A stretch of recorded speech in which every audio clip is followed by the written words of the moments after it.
Bakıda dəhşətli ailə faciəsi yaşanıb. Teleqrafın əldə etdiyi ilkin məlumata görə, orta yaşlı kişi ailə münaqişəsi zəminində həyat yoldaşına çoxsaylı bıçaq zərbələri endirib, daha sonra özünü binadan atıb. Əldə etdiyimiz məlumata görə hadisəni törədən Qəbələ rayon məhkəməsinin sədri Abbas Əliyevin oğludur.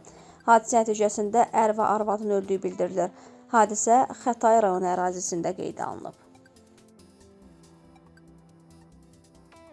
Sabunçu rayonunun Başdağı qəsəbəsində baş vermiş dəhşətli qətlin təfərrüatları məlum olub. Yanvarın 24-də 1981-ci il təvəllüdlü Emil Ağayev, anası 1959-cu il təvəllüdlü Həyat Ağayevanı bıçaqlayaraq amansızlıqla qətlə yetirib. Bildirilib ki, Emil Ağayev cinayət günü həyat yoldaşı ilə birlikdə qaynanası gildə qalıb. Səhər saatlarında öz evinə qayıdan şəxs anasının iş yerinə taksi göndərərək onun evə gəlməsini xahiş edib. Həyat Ağayeva evə gəldikdə isə oğlu tərəfindən bıçaqlanaraq qətlə yetirilib.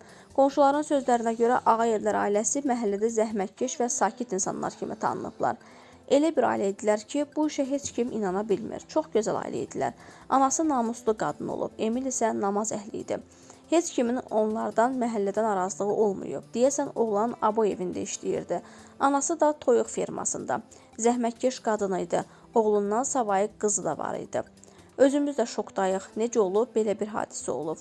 Can deyib, can eşidirdilər. Gedib anasını işdən gətirib, sonra hadisəni törədib, başqa bir qonşu bildirib.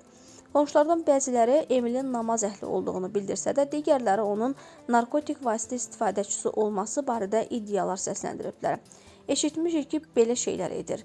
O yandan bu yana 12 ev var. Hamısı eyni sözü demir ki, Baş Prokurorluğun mətbuat xidmətindən verilən məlumata görə faktla bağlı Sabunçu rayon prokurorluğunda Cinayət Məcəlləsinin 120.1-ci maddəsi ilə cinayət işi başlanıb. Emil Ağayev iş üzrə şübhəli şəxs qismində saxlanılıb. Hazırda istintaq hərəkətləri davam etdirilir.